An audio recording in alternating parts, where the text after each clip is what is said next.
तो सच में सुनने के लायक है। सार सार को गए रहे थोता दे उड़ाए। ये चौराहे पर तुम्हें बहुत कुछ सुनाने के लिए लोग खड़े हुए। एक बड़े अच्छे संत हुए हैं, वो अब दुनिया में नहीं है, तरुण सागर जी महाराज, जिनका कड़वा प्रवचन जाना जाता था उस जमाने में। टेलीविजन पर जिनका प्रोग्राम आता था, मैं बहुत देखता था उनका कार्यक्रम। अब तो नहीं आता है, उस समय आता था, मेरा विद्यार्थी काल होता था। उनकी वाणी बहुत अच्छी लगती, बहुत बढ़िया लगती। उन्हें किसी ने कहा, गुरुजी मुझे गाली दी है इसने। तो वो कहते हैं गलती तो तेरी है, वो गाली दे रहा था तो तूने ली क्यों? तू नहीं लेता। ये उनके शब्द थे, तू नहीं लेता। वो कहते हैं कि हर चौराहे पर कुछ अच्छे बोलने वाले भी तो खड़े हैं, जरूरी था तेरे लिए कि तू इनकी ही सुनता? उनका ही एक शब्द होता था कि मरघट गांव में होना चाहिए और मंदिर गांव के बाहर होने चाहिए। तो किसी ने उन्हें पूछा कि मरघट गांव के अंदर क्यों? कहा ये चिताएं जलती रहेंगी तो इन लोगों को याद बना रहेगा कि हमारी भी मौत नजदीक है, हमें भी यहीं आके जलना है, तो खुरापाती नहीं करेंगे। और मंदिर गांव के बाहर होंगे तो एकांत में भजन में मन लगेगा। क्या अद्भुत बात बोली थी। श्रवण अच्छा सुनिए, सार सार को गए रहे थोता दे उड़ाए। सूप जैसा स्वभाव बना लीजिए, अच्छा अच्छा पास रखिए, घटिया निकाल दीजिए। अगली बात बताइए, अच्छा सुनाइए, बढ़िया सुनाइए, ऐसी वाणी बोलिए।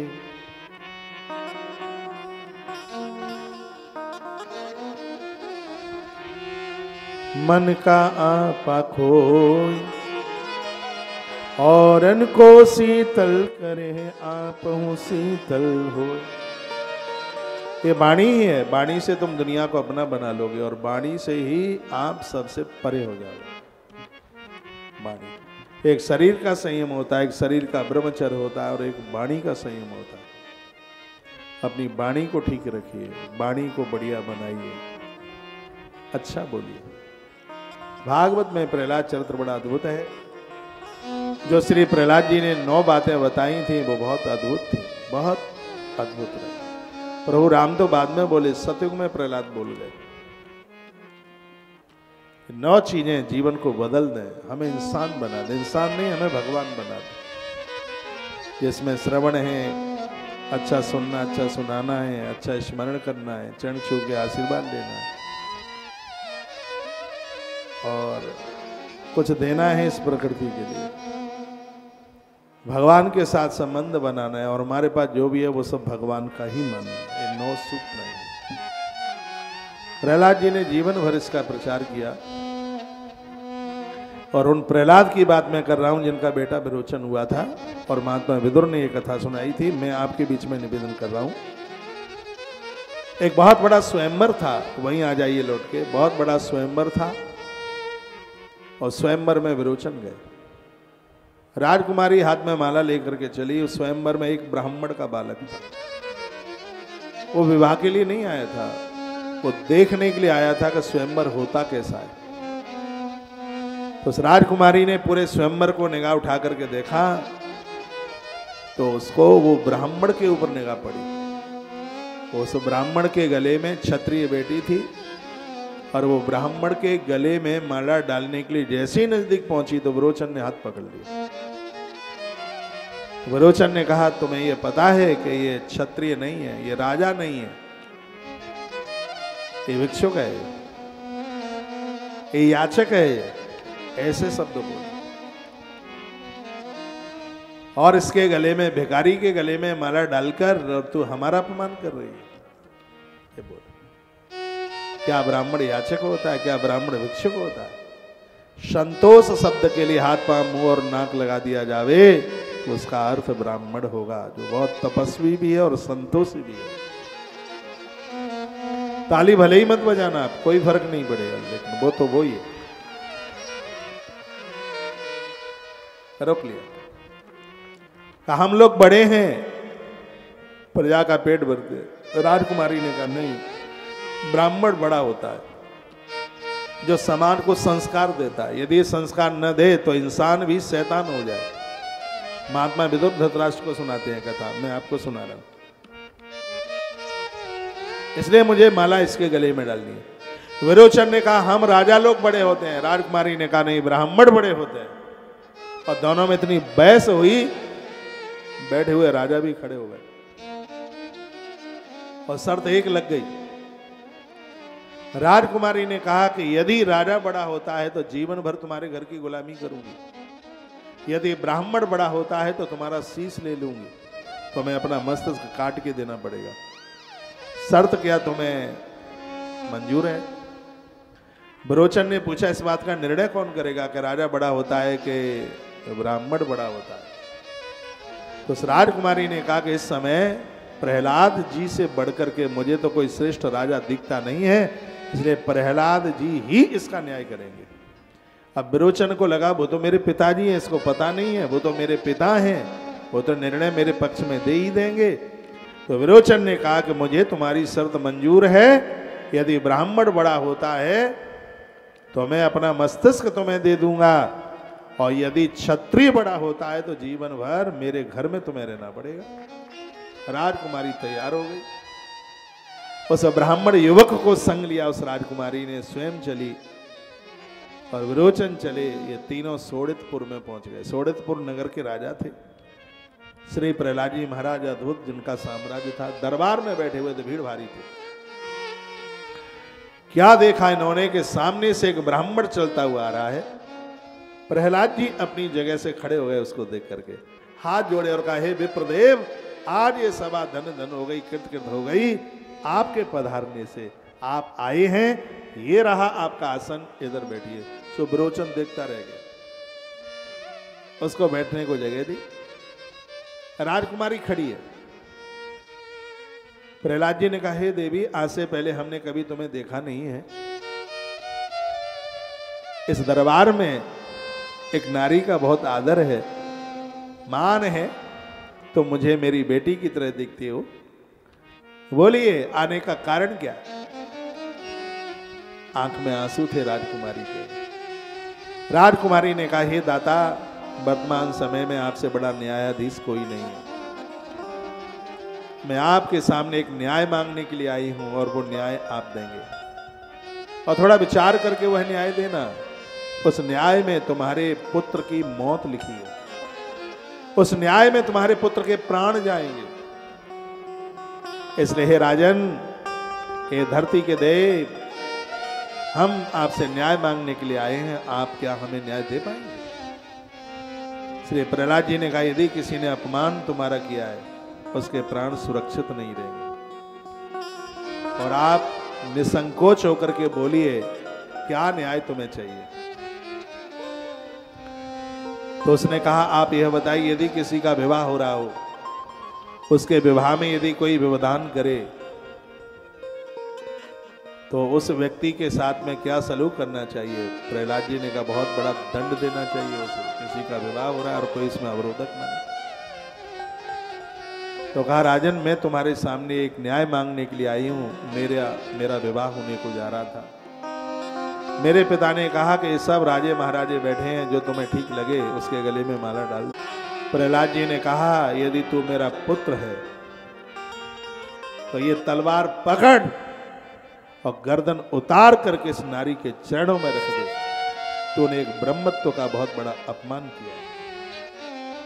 प्रहलाद जी के शब्द थे, तूने एक ब्रह्मत्व का, ब्रह्म तत्व का बहुत बड़ा अपमान किया।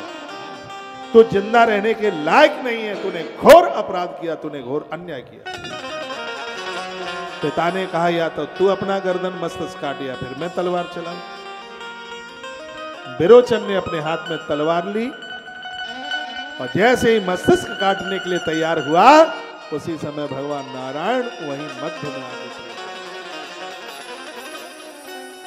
भगवान ने प्रहलाद जी की भूरी भूरी प्रशंसा करेगा, आप जैसा राजा हो कहां पैदा हो। प्रहलाद जी, मैं वायदा करता हूं आने वाले समय में तुम्हारे खानदान में किसी के प्राण नहीं लूंगा। तुम्हारी इस सत्यता से मैं इतना प्रसन्न हूं तुम्हारे लिए मैं नरसिंह बन करके आया। जिस बेटे को तुमने मारने का आदेश दिया है, इसके प्राण मत लीजिए, क्योंकि इसके माध्यम से पाताल लोक में एक अद्भुत राजा पैदा होगा, उसका नाम बलि होगा। उसकी बहुत जरूरत इस धरती को होगी, और मैं वायदा करता हूं तुम्हारे लिए नरसिंह बन करके आया तो उस बलि के लिए बामन बन करके आऊंगा। ऐसी श्री प्रहलाद जी की कथा बड़ा अद्भुत चरित्र है। प्रहलाद जी की कथा कहती है कि हमारा जीवन, हमारा न्याय, हमारी मनुष्यता कितनी श्रेष्ठ होनी चाहिए। ऐसे प्रहलाद माता कयादु के पुत्र हैं, बहुत छोटे थे। एक कुमारिन मां आवाज जला रही थी, विष्णु पुराण में कथा आती है, रो रही थी चबूतरे पर बैठी हुई। प्रहलाद ने पूछा, मां क्यों रो रही है? उसने कहा, बेटा 8 दिन पहले कुछ मैंने मिट्टी के बर्तन पकाने को लगाए थे, बिल्ली के बच्चे उसमें दब गए, आग लगी है। आवाज जानते हैं? मैं भगवान को पुकार रही हूं, कह रही हूं, हे प्रभु, हे करुणा भक्त वत्सल, करुणा निदान, यदि मेरे ऊपर तुम प्रसन्न हो तो बिल्ली के बच्चों को जिंदा बचाओ। प्रहलाद ने कहा, मां इस दधकती हुई आग में बिल्ली के बच्चे जिंदे बचेंगे? उस कुमारिन मां ने कहा, हाँ बेटा, मुझे विश्वास है कि इसमें से बच्चे जिंदे बचेंगे। चौथे 5वें दिन प्रहलाद आए, हवा खोला गया। जहां मध्य का घड़ा था वहां आसपास आग थी ही नहीं। उस घड़े में से बिल्ली के बच्चे म्याऊं म्याऊं की आवाज करते हुए जिंदे बाहर निकल गए। ही राम सिया भज बारही बार, सिया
जिसको बचाने वाला भगवान होगा उसको कौन मारता है? हिरण्यकश्यप तप के लिए गया था, बहुत इसने तप किया, तपस्या राक्षसों ने बहुत करी, लेकिन उनका तप किसी काम में नहीं आया। क्यों? क्योंकि लोगों को कष्ट देने के लिए उनका तप था। लिखा है, सतेपे मंद्रह द्रोण्याम तपह परम दारुणाम। द्रोणाचल पर्वत पर ऊर्ध्वबाहुर नभो दृष्टि, आकाश की तरफ देखकर भुजाएं उठाकर 96,000 साल तक इसने तपस्या की। इतना लंबा तप देखा जाता है, साधुओं से भी ज्यादा तप राक्षसों का हुआ, लेकिन इनका तप किसी काम नहीं आया। क्यों नहीं आया? इसलिए क्योंकि इन्होंने लोगों को कष्ट देने के लिए ये सब कुछ किया। लोगों का भला करने के लिए कम भी करोगे तो बहुत ज्यादा हो जाएगा, और प्रकृति को नुकसान पहुंचाने के लिए ज्यादा भी करोगे तो उसकी कोई वैल्यू नहीं होगी। आप भले ही कम करें, लेकिन कल्याण सबके लिए। हमारे उपनिषद का एक सूत्र है, सर्वे भवन्तु सुखिनः सर्वे सन्तु निरामया सर्वे भद्राणि पश्यन्तु मां कश्चित् दुख भाग भवेत्। हे भगवान, आप सबको सुखी रखें, हम कानों से अच्छा सुने। हे भगवान, आपके चरणों में हम प्रार्थना करते हैं। तप किया, विधाता ब्रह्मा प्रसन्न हो गए, यहां तक के वरदान देने को भी आ गए। स्वयं ब्रह्मा जी आए वरदान देने के लिए, और भगवान क्या कहने लगे, उत्तिष्ठोत्तिष्ठ भद्रम ते तपः सिद्धोऽसि काश्यप वरदोऽहमनु प्राप्तो म्रियतामीप्सितो वर। उत्तिष्ठोत्तिष्ठ भद्रम ते तपः सिद्धोऽसि काश्यप वरदोऽहमनु प्राप्तो म्रियतामीप्सितो वरः। हे बेटा हिरण्यकश्यप, अब उठो, तुम्हारा कल्याण हो। कश्यप नंदन, हम आप तुम्हारे ऊपर अति प्रसन्न हैं, हमसे मांग लो, तुम्हें क्या चाहिए। वरदोऽहमनु प्राप्तो, हमसे वरदान मांग लो, क्या चाहते हो। उसने आंखें ही नहीं खोली तो कमंडलू जलिक नक्षा दिव्ये नामोधरा दस, जल का छिड़काव किया, बामी देह से अलग हुई, आंखें खोली, वरदान मांगने लगा। हिरण्यकश्यप कहने लगा, कल्प के अंत में यह सारी सृष्टि काल के द्वारा प्रेरित तमोगुण से घने अंधकार से ढक गई।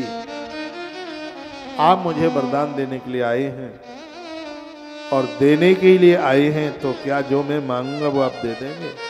यदि दासस्म भीमतान वरान में वरदोत्तम, यदि मैं तुम्हारा भक्त हूं तो मुझे उत्तम वरदान दे दो। क्या भूतेभ्यस्तु सृष्टेभ्यो मृत्युर्मा भूम मम प्रभु, आपके द्वारा बनाई गई इस सृष्टि में किसी के द्वारा हमारी मौत ना हो, ये मांगा। राक्षसों ने ज्यादातर से यही मांगा। एक भी साधु ऐसा नहीं हुआ जिसने तप करके भगवान से ये मांगा हो कि भगवान हम कभी मरे नहीं। आज तक की लिस्ट में कलयुग 2024 तक एक भी महात्मा ने भूल से भी भगवान से ये नहीं मांगा कि भगवान हम कभी मरे ही नहीं। और आज तक ऐसा कोई राक्षस निशाचर ऐसा नहीं हुआ जिसने ये ना मांगा हो कि हमें लंबी उम्र, लंबी आयु, योद्धा बनूं, मुझे कोई जीत ना पाए, मैं बड़ा बाहुबली बनूं। कथा कहती है मरने का भय तो उन्हें लगता है जिन्होंने अपराध किया, उन्हें मृत्यु का भय लगेगा। संतों ने तो कोई अपराध किया नहीं तो उन्हें तो मरने का डर लगता नहीं। तो कहने की बात यह है कि भगवान से यदि कुछ मांगना है तो परमात्मा से परमात्मा को मांग लीजिए। उनसे ये मांगिए भगवान हमसे कभी कोई गलत काम ना हो, बस यह कृपा कर दीजिए। ये भगवान से मांगिए, परमात्मा से हम प्रार्थना करके ये कहें प्रभु आप देना चाहते हैं। तो महात्मा अगस्त ने कितना अच्छा मांगा। सुग्रीव कैसा भी रहा हो, लेकिन सुग्रीव ने मांगा बहुत अच्छा भगवान से। क्या मांगा? रामायण आप पढ़ते हैं तो आपको पता होगा।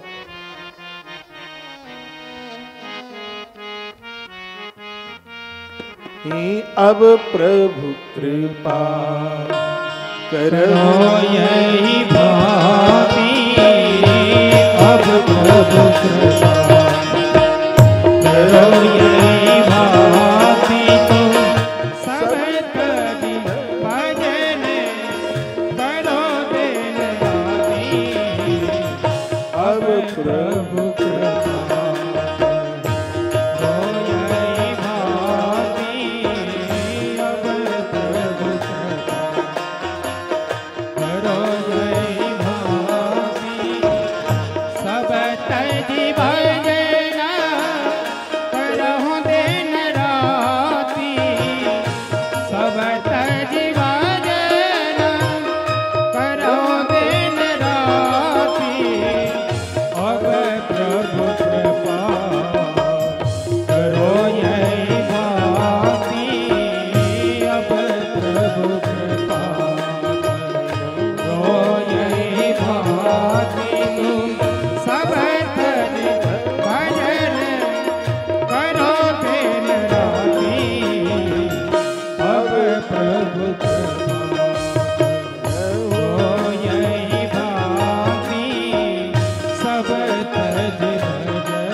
भरो दिन राती सब तज भजन ये बरमा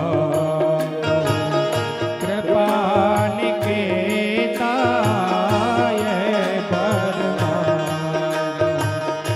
कृपा निकेता बसो रे सिया अनुज समेता यह बरमा